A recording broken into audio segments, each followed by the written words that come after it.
Welcome back to my podcast, I Don't Think We Talk Enough About, where I am joined weekly by such wonderful guests who bring their warmth and expertise to these topics that I feel we need to talk about more. And today I welcome the psychologist Jo Rodriguez. Some of you may know her as Straightforward Psychology on Instagram. Jo has over 20 years experience as a psychologist, and I invited her onto this podcast today after seeing a post of hers on Instagram about feeling stuck. It really resonated, and I know will resonate with so many of my listeners, as so many of you have reached out before about this cycle of stuckness. So Jo's here to tell us more about what this feeling stuck, I almost want to say epidemic, and how we can break free from it. Jo, welcome. Thank you for having me. Oh, you're so welcome. We've never met before. No, but we haven't. We have followed each other on Instagram for years, haven't we? Yeah. Years. And I been feel a long like time. I do know you. I know. It's so strange on Instagram yeah. when you have these connections, but you haven't actually met in real life, and then you meet and you're like, oh, you're the same. I know, you're the same. It's like so obviously you, as if it wouldn't be. And you're really good friends with the running psychologist as well, aren't Chloe. you? Chloe. Yeah. And I always think, I'd love to meet both of you. Yeah. I should have pulled her in today as well. Yeah. But no, it's so lovely to meet you in person. And if anyone follows you already on Instagram, you do a fantastic, relatable account that just talks about things that really just make sense about what we're going through every day. You do a great thing on a Friday, but you have said that you've stopped doing it. But go and check it out. I'm not going to talk about it here, but it's great. And you really put that sort of reality into psychology. That's the aim. That was the aim of the site in the first place when I started it up. And it really feels like that. And it feels so accessible. Thank you. So thank you for your presence there, because it's honestly a really useful resource. But today I really wanted to bring you in to talk about feeling stuck. Mm-hmm. Do you remember the post that I talked about? As you say that, I'm thinking, which post was it? Was it a recent post? I think it was June. Thinking I went back, and it was about not just feeling stuck on a hard day, but actually that feeling of stuckness. Yeah. That just leaves you feeling in a cycle of you just don't know how to move forward. On autopilot. Yeah. And the reason I pulled you in today was really to talk about what we would refer to as a body's stress response to actually needing to listen a little bit more deeply about it having gone into the body has gone into a stress response to keep you safe. Yeah. And when I first thought about that concept, I felt this real softening inside that it's actually my body trying to protect me. Mm-hmm. Why aren't I listening? Yeah. It's not that I'm broken. It's not that there's something wrong with me. My body is trying to communicate with me. Yeah. And I think even just knowing that and having that awareness, you can start to do something with it, can't you? It's quite liberating rather than something that's happening to me that I can't control. Yes. It's, there's a reason why this is happening. And therefore, I can listen to my body and I can respond. Yeah. And I can perhaps stop feeling this way if I know how to do that. Yes, if I know how to do that. So it's that awareness, isn't it? Yeah. So do you want to talk a little bit about what feeling stuck is in terms of, I say stress response, fear response, our survival modes, just to give people a little bit more insight into that. So I think the stuckness that you're talking about is really it's when our body's fight-flight system is just stuck, essentially, in that we're not at the level where we are running away or we are completely shutting down or we're completely fawning. We're functioning, but we're functioning, like I said previously, almost on autopilot. So we are just going through the motions of daily life, but we don't really feel like we're living. So we may constantly feel slightly anxious, but not really feeling able to move. So really lacking in motivation, or maybe we're putting off things that we know we need to do. We're procrastinating often. So it's really, the stuckness is really, it's a psychological, emotional and physical stuckness, but it's not one that's so severe that we can't function. It's that we are functioning, but we're just not feeling good about anything that we're doing. No, that's a horrible place to be. It's an awful place to be. And I know I've been there before. Well, so many people are. And I think that's the thing, is that so many people are saying, this is how I feel. This is how I feel all the time. And sometimes it can be a trauma response, and sometimes it's just, I think it's as a result of how we're living. I wanted you to go through that actually, because I was feeling it. And that's why in the introduction I talked about, can I say it, almost a stuckness epidemic. Yeah. Like so many people I speak to are, I feel stuck, I don't feel happy. Yeah. I'm not living the life I thought I'd live. Yeah. Is this it? Yeah. It's quite existential, really, but really stuck with that, going through the motion. And I have been there, and so many people I know have been there. Yeah, yeah. And I think, absolutely, and I think people want to move forward, but they don't really know how. But I think the problem is that we're so busy doing stuff, just trying to get through the basics of every day, which is actually really overwhelming these days, that we can't figure out how to move forward. How do I feel good in my day-to-day life? What do I do that actually makes me feel happy? Who am I? Because we're so inundated with just the stuff that we have to do on a day-to-day basis. And I think it's that then creates this stuckness where we can't move forward, because our brains are just so full of noise and things that do relate to us on a day-to-day basis, don't relate to us on a day-to-day basis, but mean a lot to us. Things that we can control, things that we can't control. It's overwhelming. And I think because of that, people are frozen in this state of functioning, but not really thriving or flourishing or feeling good. Yeah, I think, and just come back to that point about people being frozen. And how does that really play out in the body? And I know we're talking about this as a functioning freeze response, aren't we? Yeah. But where's the freeze response initiated from? Where's it come from? What is its purpose? So the purpose, I think, is because we're not completely in the freeze state, but we are still feeling stress. It's our body's way of responding, saying, I know the situation isn't okay, and I know there's a threat coming in, but I don't know where the threat's coming from. And so because our brain doesn't really know where the threat is coming from, we are functioning to some extent, but our fight-flight system is also activated. So your question of where is the threat coming from, it's psychological, but it's also physiological, in that our body is feeling chronic stress, usually. Psychologically, our brains are just inundated with information, or not knowing what to do, or this, that, and the other. Emotionally, we're feeling quite overwhelmed, but also perhaps to the point that we're not feeling anything and we're feeling quite numb. So it's everything. It's a combination of all of that then creates this situation where we don't really feel like we can move. Yeah, I hear you. I really do. And we were talking about, I said it in terms of an epidemic, and you're saying it as well, about so many people feeling it. Yeah. Are you noticing a difference since, I bring it in here because I feel it is, COVID? Yeah. I almost feel we stopped. I'm sure there's some people listening think, oh, don't bring COVID in again. Not again. Yeah. But I do think it was such a big part of a collective event. Yeah. And I still feel people are existing in a stuck phase from there.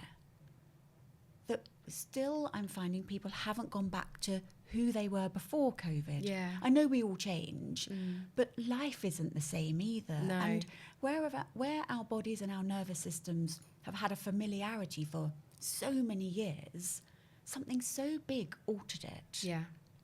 And then after that, we had just so many other things that seemed to happen. That just kept building on this. That I feel that people don't feel they've got space or room. There's a constant collective worry. Almost. I think you're right. right. And put on top of that, political unrest, cost of living crisis, which we'll come to as well. It's very hard to move out of a stuck phase when globally the world doesn't feel particularly safe. Exactly. You know, forget your personal circumstances. Your bigger world doesn't feel safe. And then, you know, you're a parent, aren't you? Yeah. Bringing in children into this world and Yeah. that worry about them and the future. It just, there's so much, isn't there? Yeah. Yeah. And then obviously social media, bringing in comparison. That's huge on how people don't feel they're good enough. Yeah. Are you noticing that? All of that. Yeah. Okay. Yeah, all of that. And I think that the difficulty is that when you're not aware of that, you think that it's you and you think I'm the problem. But actually, no individual is the problem. I think it's the fact that we haven't been able to pause and reflect on that and also see how things have changed. Like you said, the world is not the same as it was pre-COVID, and also all of the systems that we live in have also changed since COVID, and I think that's having a really significant effect. Physical health, I think, has changed since COVID, in that people are more sick, physically sick.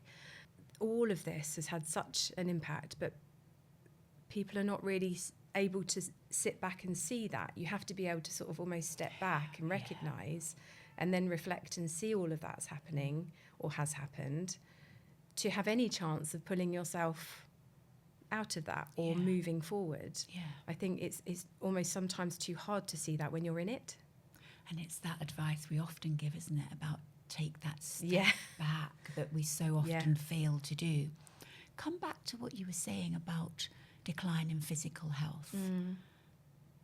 What are you seeing there? Well, I think not just COVID related, but I do think it is COVID related, is people are just chronically sick, physically sick, you know, not just coughs and colds and flus, but really, you know, so many autoimmune conditions or autoimmune issues. I'm suffering, you know, I've suffered since COVID with autoimmune, but I know I'm not alone in that. You know, so many people have come forward and said it's happening to me too. And I think our bodies are physically struggling so much with the toll of everything. Perhaps it's COVID related, perhaps it's just as a reflection of everything that's happening, and our bodies are just trying to say this is too much. Jo, thank you for sharing that. And I didn't realise that you had struggled like that. Do you want to share more here or not? I don't mind. Okay, because I think it's really inspiring when someone else brings their story to say it's affecting you too, and you've got real so I think that's a realness that we could bring in here. Yeah, absolutely. I've started to bring it in on my account a bit more because I've missed it. Sorry. No, it's very, very recent. Okay. Very, very recent. I shared a little bit in stories. I've only shared a couple of posts. So,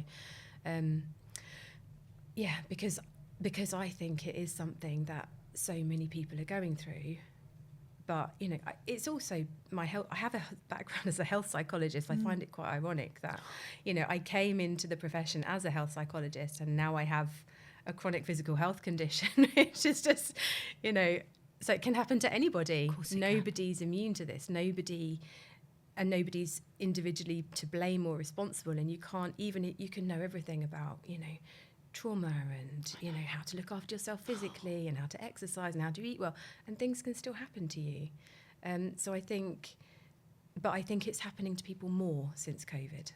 Yeah, I think you're right. And I think we're seeing that, aren't we? We're really beginning to see that people aren't well. And I think that's the support systems have changed as well, haven't they? And I'm aware of that real lack of community support. People have become very individual. And I don't know if that's just since COVID or whether this is just a drip change over particularly Western culture, but I think COVID certainly hasn't helped, because I think, you know, when people could work from home and children could learn from home, I think people liked, not obviously there was lots of bad things that happened around the time of COVID, but many people did like being able to spend more time at home, or being able to work from home. You know, obviously the juggle with families and things made it difficult, but I think that then coming back to work, and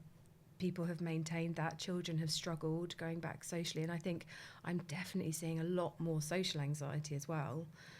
Yes. I know it's slightly unrelated, but it's just well, it's not. It's just coming back Yeah. to life after COVID Yeah. is just has been incredibly challenging, I think. And the statistics are saying there's been huge increases in anxiety and depression since COVID. I mean, so many mental health issues since COVID, and in much younger generations as well. Yeah. So I don't work with under 18s, but I know my colleagues who do are just like influx of young people with anxiety and depression, which also exacerbates those feelings of stuckness. Yeah. That cycle of just being stuck in it. But it becomes such a big question, doesn't it? Because it's about when we feel supported. Yeah. And you know that feeling. Yeah. When you can, looking at a nervous system response, about when you co-regulate with someone else's nervous system, that is so healing. Yeah. You think, can't I just have access to that all the time and the world would be a better place? So, but we all have a responsibility, don't we, to work on ourselves, to be our best versions for other people, to bring healing to the world. To the world. It's like about all doing your part. Yeah. But as you say, you're a health psychologist for over 20 years and now you're struggling. Yeah. And that's not through awareness. No, exactly. It's not through lack of awareness. Yeah. When we're talking about being stuck, the behaviours we're talking about, how do they manifest? I'm just making it very clear to people what we're talking about. We talk about demotivation, but how does that really play out in someone's life? Well, I think it looks like, you go to work and you do your job, but you don't really feel very creative in your job. You're just doing your job and going home. You're not really feeling anything when you're there. Or maybe when you're out with friends and you're there and, you appear to people to be fine. You're smiling and, you're engaging in conversation, but inside you're feeling maybe quite flat, maybe quite numb. And you're just not really feeling connected to people. And when you go home, you don't really want to go out, or, you haven't really had a great time, or maybe you're not really wanting to socialise with people very much, but you're doing it because, you should, or because you have to, you have responsibilities. But you're not feeling that much. So but other than maybe a base level anxiety, that's quite common when you're in the functional stuck phase. But in terms of, joy and, happiness and gratitude or anything like that, it's just really difficult to feel any of that. And you're not really feeling motivated. And that's okay. Lots of people don't feel motivated, but you're consistently not feeling motivated, and doing things that used to bring you joy don't really bring you that joy. Or perhaps, you're finding it really hard to make decisions. Decision making becomes really challenging, I think, when you're in this functional free state. We put things off, we procrastinate, leaving things to the last minute. I think it can also manifest in behaviours like, just spending ages on social media, because your brain is full. Sometimes I describe it to people as like, you're just oversaturated. Your brain is like, and body is like an oversaturated sponge. So you kind of mop up some stuff, but you're leaving your mess everywhere because you're not really mopping anything up, because you don't have the capacity to take on any more. So, and I think that is essentially how our bodies are. We're doing stuff, but we're not really doing it. We're not fully there. I was waiting for that. I was thinking, it's that not being present, isn't it, in your life? Really not feeling present. Yeah. And I love the way you brought in about happiness and joy. And then with that becomes a layer of pressure. Yeah. That why am I not feeling joy, happiness? Yeah. And then that kind of sort of self-sabotaging behaviour of why aren't I better? Why aren't I living a better life? That kind of the negative self-talk that comes in with the feeling of stuckness. We can give ourselves such a hard time with it. And I always say to people that when we come through it, which we're going to get to in a minute, because you can come through it, is using that as a resource and a benchmark for your nervous system, that you've done it before. Yeah. It's a memory bank of you will be able to do it again. Yeah. And the first time can be the worst, can't it? Oh, absolutely. It's like the first of anything, I suppose, isn't it? Yeah. Particularly with anxiety. Yeah. What are some examples that you work with your clients about moving forward with a feeling stuck? Yeah. I think it comes back to what you said at the beginning in terms of noticing. So when you notice how you're feeling, that's one of our first opportunities to change, because it's very difficult to change if we don't notice that something doesn't feel right, doesn't feel okay.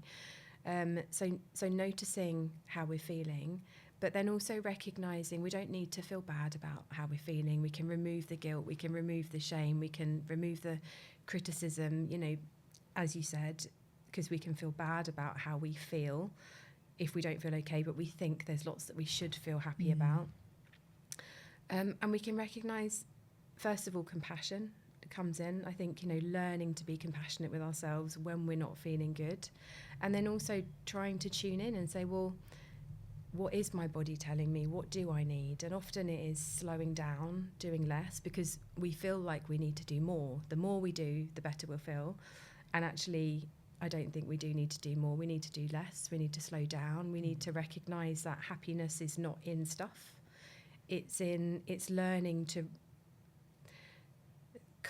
think about the fact that all the time that we're doing stuff but not feeling good, we're living, and we're looking for a life to feel good. But what we really need to be thinking is, well, all of that time that we're looking, that is us living. So how can we actually find happiness in what we have? And it's very possible to do that, but we have to do things like maybe switch off social media and come away from that comparison, because we don't live the lives of those people that we compare to, and what we're comparing to isn't actually a reality anyway, because those people so coming off social media and taking small steps and small actions and trying to progress, I suppose, in a different way, and recognise that life doesn't have to be perfect and we don't have to do it all, but we maybe just have to do what feels right for us. And I like the way you say about the small steps and noticing, because as I always say, and I think my children will be agreeing with this, nothing changes if nothing changes. Yeah. I probably say that 27 times a day. Nothing changes if nothing changes. But the first step is that awareness, and then not thinking it has to be big changes. Yeah. And I know when I'm overwhelmed, and it's always the same thing. Yeah. I need less. Yeah. I need space. But and I'm not saying this works for everyone, but I could just have 15, 20 minutes of a mindful moment. Yeah. And I feel different. Yeah, me too. And it's about, but also I wish more people knew this. It's about, in that moment, you come out of your survival mode, which means that your prefrontal cortex comes back online. Yeah. And when we're in a functional freeze response, we're in a stress response, we're in survival mode. Of course, there are extremes. Our prefrontal cortex does not work optimally. No. And I always remember Deb Dana talking about this. I did some live classes with her. And she said, we always think that we need our survival mode to survive. We actually need to be out of our survival mode to survive. Yeah. We need to come back to stillness. Yeah. That's really difficult for many people, I know. Yeah. But and I love the way you said it, we need to slow down. But for some people, they don't know how to slow down. And it feels frightening. It feels frightening. It doesn't feel safe. So it's not black and white, is it? It's so nuanced in this work. And I think we need to really hold that awareness as we talk about it, is anyone listening who's going through it thinking, well, I can't just take that small step.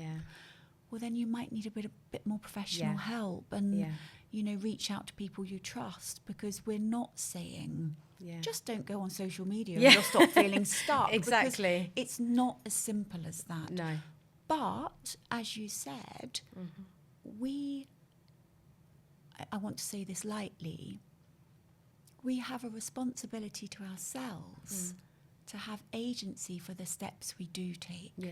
And knowing that we could have a choice to do something differently. Yeah, there is, absolutely. And I think that there is always something else that we can try. And I think, again, there's nuance to that. And some people try a lot and feel very frustrated that they don't get anywhere, and, you know, perhaps need a bit of help and support with that. But also, you know, there are things that we can do that can help us make the changes, and they don't need to be big things. So it could be, as you said, a mindful moment. It could be going for a 10-minute walk. I know. It could be a minute of just pausing and breathing into your body and saying, I'm listening. Beautiful. You know, really simple. It could be tapping. You know, I love tapping. I found that really helpful. I know it's not for everybody, but you could, you know, there are so many different things, and the aim of all of them is to help our nervous system calm down, activate the parasympathetic, you know, get our executive functioning back online, so that we can then see what's happening, step out of that frozen state, and then get the ball rolling with making more steps to moving forward. I love those steps. I love those. And I'm thinking there's a lot in there for people to try. And I know you love tapping. I do as well. Do I you? do it a lot. So do I. Do you want to just do I know that there's some people watching it on YouTube, but for the listeners, you just want to run through a small tapping exercise? I could do. Is that okay? Yeah. So tapping is working on set points in the body, and originally they, you know, it was thought to believe that you tap on meridian points, acupressure points, and whilst tapping and thinking of things that are quite distressing or upsetting, what it does is it calms us down. Recent research has shown that it works through the endocrine system, and actually it sends a message to the amygdala to say, when I think of this thing, I'm actually not in danger right now. It's okay, you can calm down. So it has a real physical effect very quickly, which is why I think I personally really enjoy using it, because physically I notice such a difference in such a short space of time. So what you do is you tap on the side of the hand, and when you tap on the side of the hand, you do what's called a setup statement. And a setup statement is where you're saying to your brain, this is the thing that I want to focus on right now.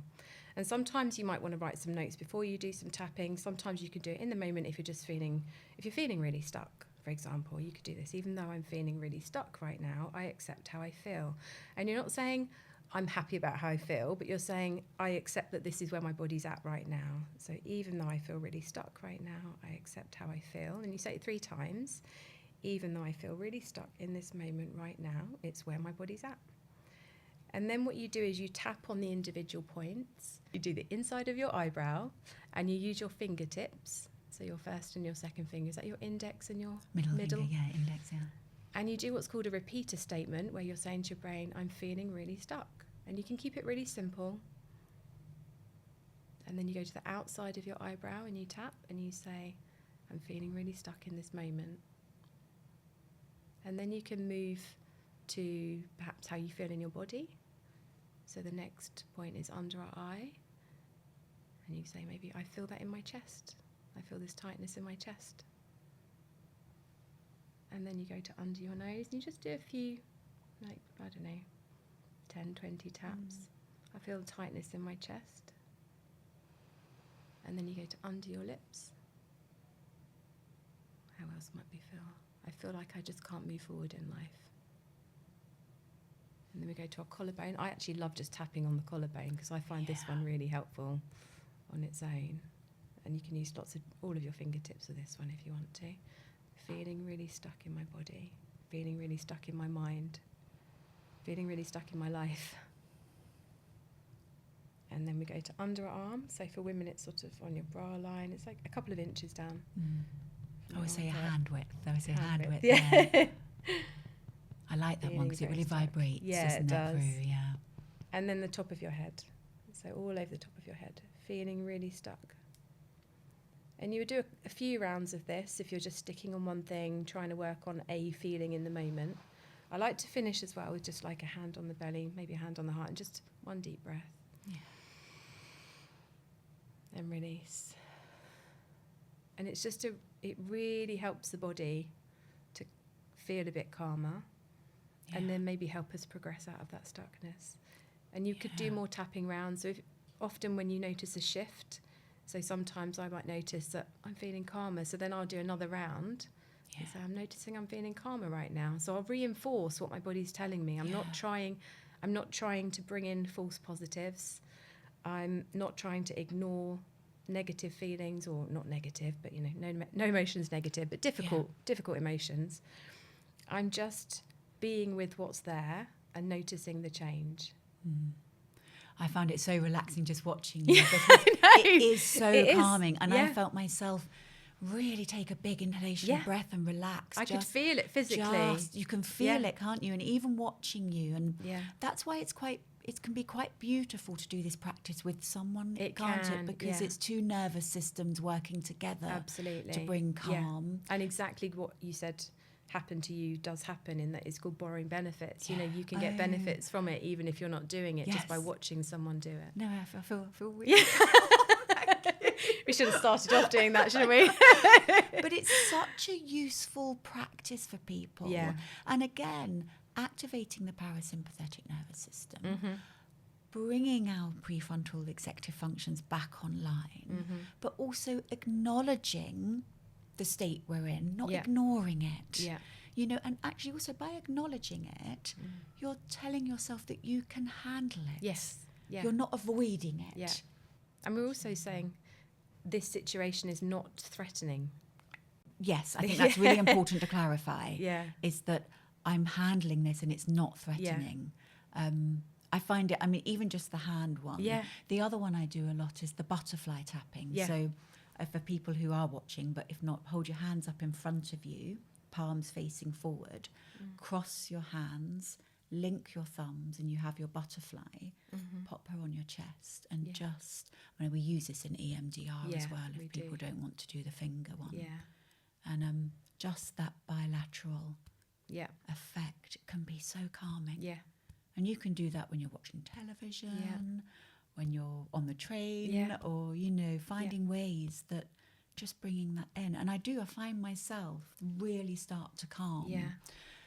Which I think it's really important for people to look for those tiny movements in their nervous system. Yeah. It doesn't have to be big. Yeah. Tiny, tiny movements that gives you hope that you can move forward from stuck. Actually, that reminds me of my favourite quote by Nietzsche, which was, I've always held on to it ever since I learned it years ago when I was studying, which we are always in a process of becoming. Yeah. And I think whenever I feel stuck, it's like, I won't stay here. Yeah. It will pass, it will shift. But what can I do to help it in this moment? Yeah. I loved that. Thank you so much for doing that. I'm sure people will love that. And I might put a little link, because I think it would be useful to have. I think that. it's just one of those things that if you do it regularly, you do start to notice a difference. And I think it creates so much positive change from doing something so simple, because you recognise that you're feeling better, which then motivates you to keep doing it. And then when you're motivated to do that, then it might open up the door for something else. And, it just things start to unfold with one very small action. Yes, and trusting that it will. Yeah. Don't block yourself to it. Exactly. I think some people they do feel a bit odd sometimes doing this. I did. I think I watched it on YouTube and I was like, what am I doing? This is not going to work. And then I did it and I was like, wow, okay. I know, something shifting. Yeah. My body, I was like, I couldn't believe it. The physical difference. But you're coming out of your mind and into your body in that moment. And so often when you're talking about being stuck, so much of that is overwhelm in the mind, isn't it? The body keeps it, holds it, but it's the mind taking in all the noise and there's so much noise, isn't there? Yeah. There's so much noise. There really is. My book, Choose You, is out now and offers you ways to prioritise you, meet your needs, say yes to you, develop a more secure sense of self where you feel you matter, learn to set boundaries, wrap yourself in self-love, find your authentic self, and ultimately choose you in the same way you would want those you love to choose themselves too. Choose You, out now. Jo, thank you for that. I'd love to move to the next section, which is answering questions from my wonderful Instagram community. Okay. I always offer them the space to ask questions. And I got so many, but I've pulled out about 5 or 6. We might not have time for all of them, but I think they're quite relevant to this, that might just help people really move forward. They might say, well, that's not relevant to my situation, but I could take something from it. So the first one I've pulled out is, and actually I think this will resonate for quite a few people. I've developed sufficient awareness to the why. Brilliant. That's the brilliant first step. But it still feels impossible to move from feeling stuck. My head knows, but my feet feel stuck in the mud. I know that feeling. Yeah. And then any actionable tips? And it's like, I know it's like the $1 million question, but it is like people really do feel so physically stuck. Yeah. So what would you say to someone with... I mean, probably connecting with the body would be, you know, if your head knows, if you know, I know that I can see this panning out before me, but I don't know what to do. I think perhaps the first step could be connecting with the body and recognizing how, and doing that. I recognize how I'm feeling, maybe coming in with a breathing technique every now and then. Thinking about regulation, not in terms of always feeling calm, but just in terms of recognizing physically how we're feeling in moments. Thinking about, are there situations that do still bring me joy, or are there things that I used to do, maybe that used to bring me joy, that I've stopped doing? Are there things that I'm investing my time and energy in that maybe I don't need to, maybe I could pull back from? How can I start to create some space so when the energy hopefully does come, when the movement does come, I have the opportunity to go with that? Sometimes taking action and doing things even if we're not feeling it, you know, doing things that, you know, we're not really feeling like we're connecting with people, but still doing those things to connect with people. But I think it's difficult because I think it's not a one size fits all. No, you know, it's trying to think about the individual, what's going on for them, you know, what their individual circumstances been that have led to that point, you know. So doing things like, you know, disconnecting from social media and setting those boundaries and making time for yourself, and all of those things are really helpful. But sometimes people do that and still find it tricky. And in those situations, maybe is reaching out for support if you can, seeing if, you know, somebody just, sometimes just that outsider perspective on just one or two small things can be so helpful. It is the one or two small things, but I also think it's really important to bring in the relationships around us, isn't it, as well? Because I don't know about you, but I find so frequently that when the relationships around us feel resourceful, inspiring, lifting, supportive. Yeah, exactly. It's very hard to heal in an unsupportive environment.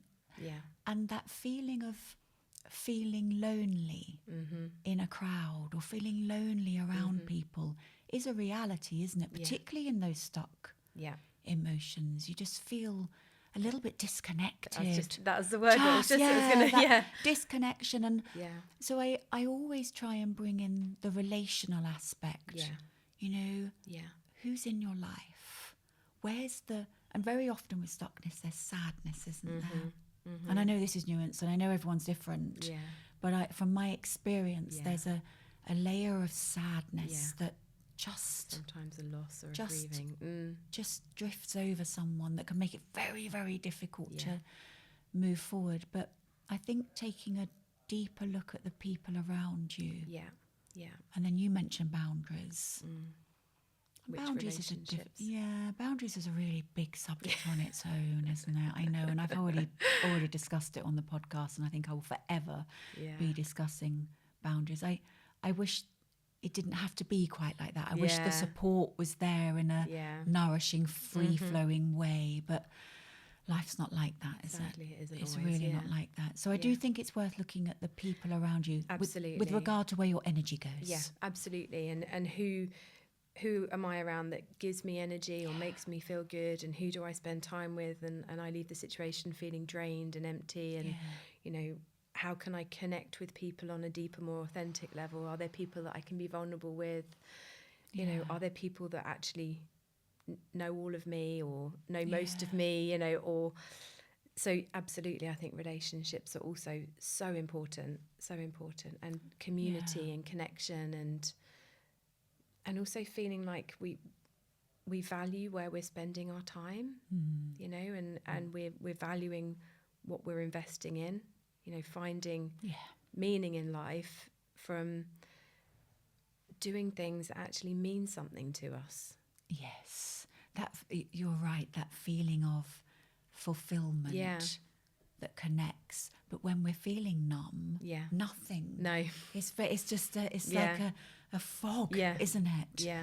I know that Stephen Porges in his polyvagal theory talks about just we overlook so often the importance of the other person. Yeah. And we're not meant to do life alone. No. You know, we thrive in relationships. Yeah. The right relationships. The right ones, yeah. I feel really passionate about that. I think it's so important to look at that aspect. But no, thank you, Jo. Very relevant one here, relatable at the moment in life, and so many people feeling it. And this was a question that came up time and time again. So I've summarised it to include all, which is life is getting so expensive. Oh, yes, it is. It's hard to feel joy when always stressed about money. Any advice? I mean, I feel you. It's so difficult right now, and it's so hard not to feel stressed about that and not to worry about it. I think trying to recognise perhaps what's within our control and what isn't, and I mean, easier said than done, but you know, there is joy to be had in things that don't cost a lot of money. You know, we don't always have to be doing stuff to feel joy, and you know, we don't even have to be chasing sunsets. We can find joy in the rain, you know, if we know how to look for it, I think. So I think I totally hear you, and I have this worry, you know, I'm human too. I have these concerns, I have a family, and everything feels so expensive, and it feels impossible to even have a coffee without thinking, oh gosh, that's so much money, can I afford that? So I think there's a bit in there recognising that at the moment it is life for a lot of people, and it's hard to function when we are worrying all the time. But often that worry is, sometimes it is, but it's not the now. It's like it's worrying about what if, or when, or how do I? And maybe those moments of worry are not directly impacting the now. So can I partition off some of that worry and invest some of my energy in what is within my control? So, I mean, I don't have sort of I know functional, practical advice on how to, you know, I'm not about cost cutting and saving. I can't give advice on that, but I think recognising that some of the worries that we have about money are real, and some of the monies that we have are not in our now, and it's trying to find the joy in those things that are within our control, and trying not to let the things that are not in our control stress us out too much. Yes. Yeah, I think that's a sound way of putting it. And I think also that kind of reassurance of the collective. Yeah. Everyone. Yeah. Or most people are feeling that, and you're not alone. And just holding that awareness, you're not alone in this, can be incredibly healing in the moment, can't it? Yeah. And I always remember someone, a psychotherapist, saying to me years ago that humans are organisms. Yeah. They will find a way to get through. Exactly. And I think just even saying that when I'm really stressed about something or worried, the human body is an organism. It will find a way through to survive. We're so much more capable than we realise. Yeah. No, I just wanted to mention that. No, I think it's relevant. I say that to myself all the time. I honestly do. I say to myself, it will be okay. Yeah. You know, this is a moment, it will pass. You know, my mum says to me, you know, we had loads of struggles as well, and, you know, it comes and it goes, and there's times when it's harder and there's times when it's easier, and you do find your way through. Yeah. You know, you find a way to make it work, and it's not necessarily easy, and yes, it'd be lovely if it was different.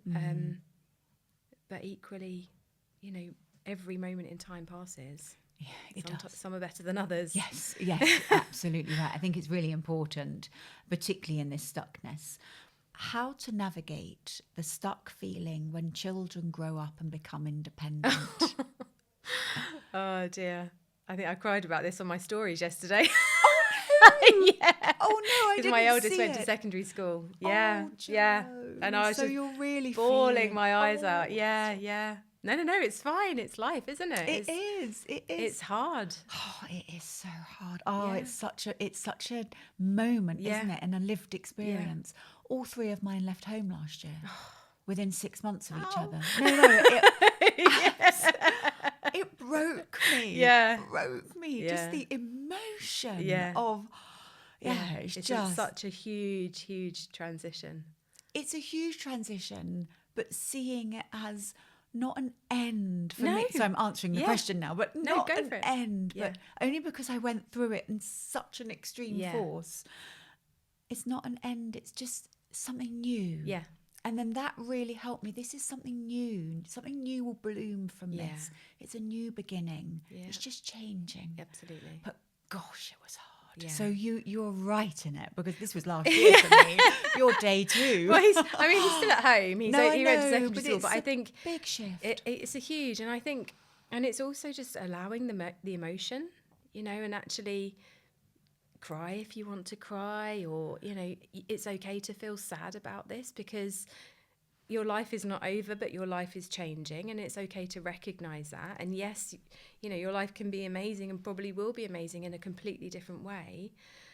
But also it's okay to feel the emotion of the change. We don't need to try and hold it and suppress it. And I think, actually relating to the stuckness, I think sometimes holding in feelings contributes massively to stuckness.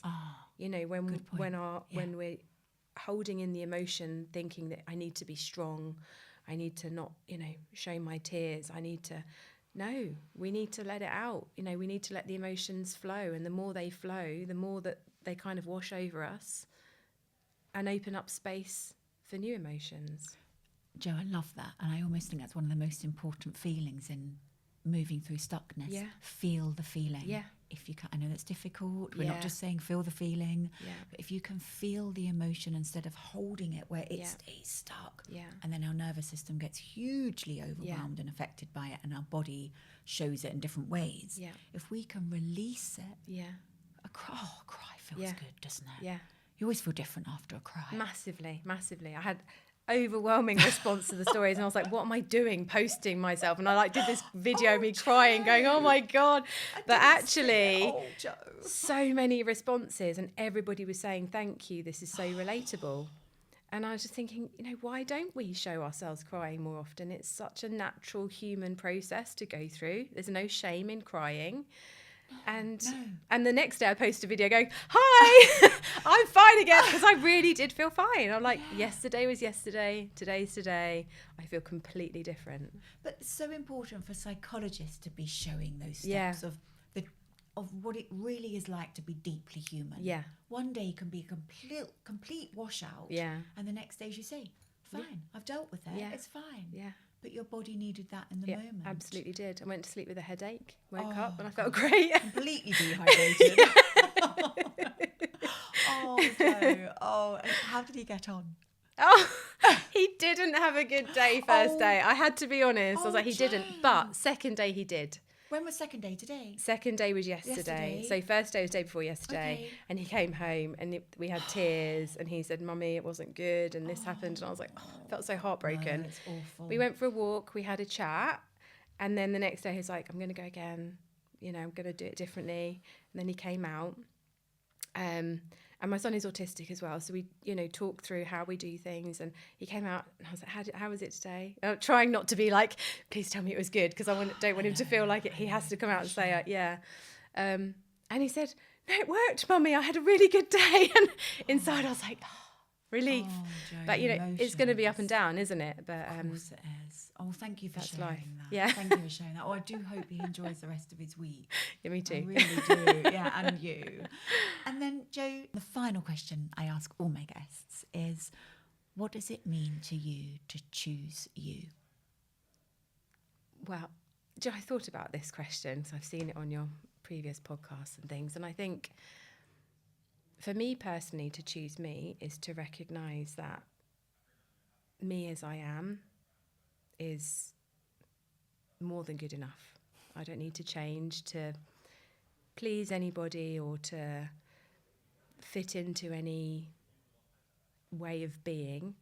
And it's okay to recognise I'm not perfect. It's okay to recognise I've made mistakes, but also that's life. That is what being a human is about. And the more I recognise and I recognise that I'm okay with that, the more my life opens up and the more I feel like I am choosing me because I'm valuing who I am and what life is for me. That's beautiful. What a lovely answer.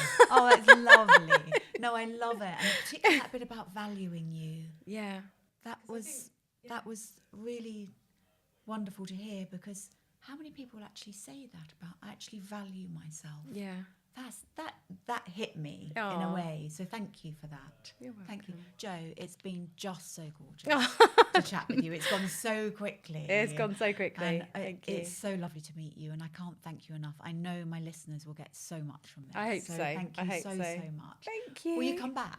Yeah, if you want me. Oh, yeah. I love you too. Thank you so much. Yeah. Thank you.